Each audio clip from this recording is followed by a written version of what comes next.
السلام علیکم ورحمۃ اللہ وبرکاتہ۔ الحمدللہ رب العالمین والصلاة والسلام علی سید المرسلین، اما بعد فاعوذ باللہ من الشیطان الرجیم، بسم اللہ الرحمن الرحیم۔ برادران عزیز و معزز خواتین، آج کی اس نشست میں سورۃ الانعام کی آیت نمبر 131، 132 اور 133 کا ترجمہ و تفسیر پیش کرنے کی سعادت حاصل کی جائے گی۔ ذلك أن لم يكن ربك مهلك القرى بظلم وأهلها غافلون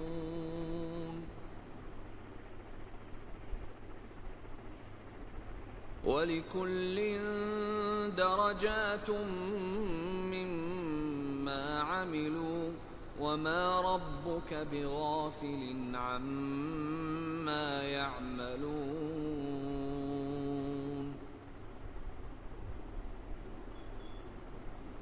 وربك الغني ذو الرحمة إن يشأ يذهبكم ويستخلف من بعدكم ما يشاء كما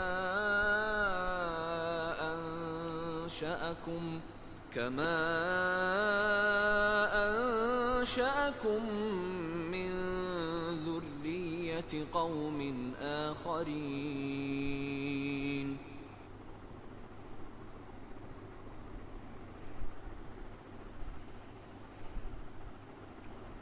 یہ اس لیے ہے کہ تیرا رب بستیوں کو ظلم سے تباہ نہیں کرتا جبکہ ان کے لوگ بے خبر ہوں۔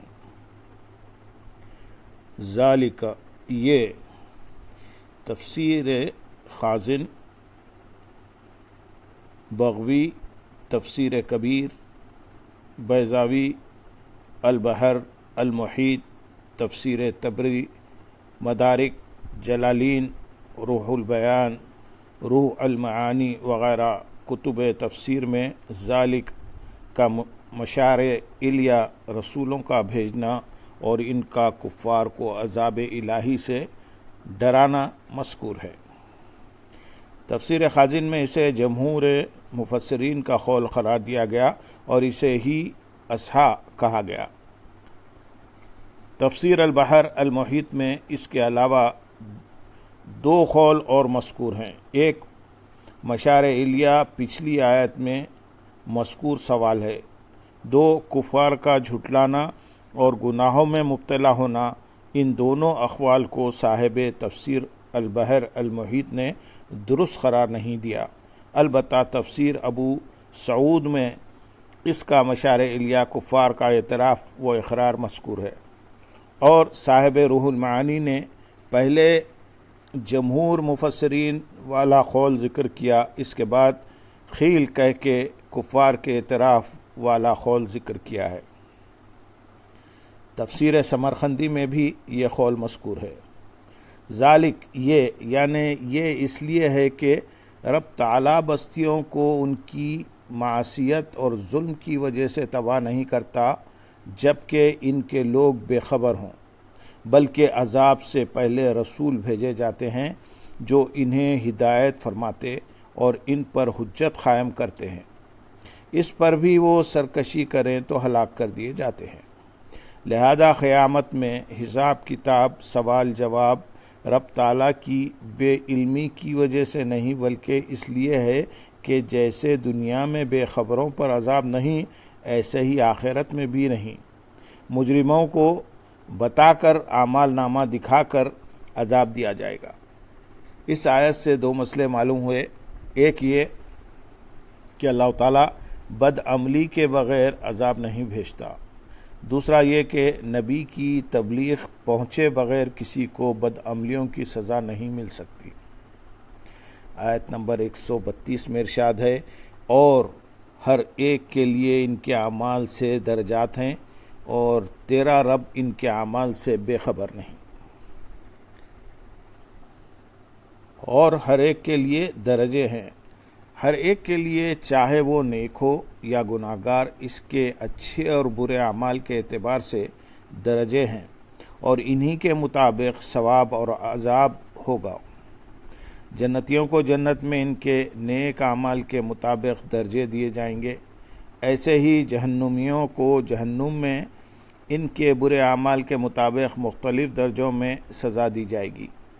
یا یہ مطلب ہے کہ نیک اعمال کے درجے مختلف ہیں، ایک ہی عمل ایک شخص کے لیے زیادہ ثواب کا باعث ہے اور دوسرے کے لیے کم ثواب کا۔ حدیث شریف میں ہے کہ قیامت میں اعمال کا بدلہ عقل کے بقدر ملے گا۔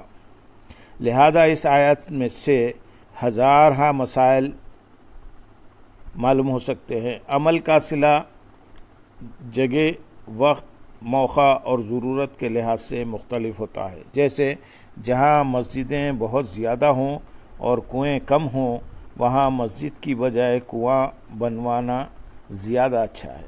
اس آیت سے علماء نے یہ بھی استدلال کیا ہے کہ جنات بھی جنت میں جائیں گے، کیونکہ یہاں سب کے لیے درجات فرمایا گیا ہے اور کل میں جنات بھی داخل ہیں۔ آیت نمبر 133 میں ارشاد ہے، اور اے حبیب تمہارے رب بے پرواہ ہے، تمہارا رب بے پرواہ ہے، رحمت والا ہے۔ اے لوگو، اگر وہ چاہے تو تمہیں لے جائے اور جسے چاہے تمہاری جگہ لے آئے، جیسے اس نے تمہیں دوسرے لوگوں کی اولاد سے پیدا کیا۔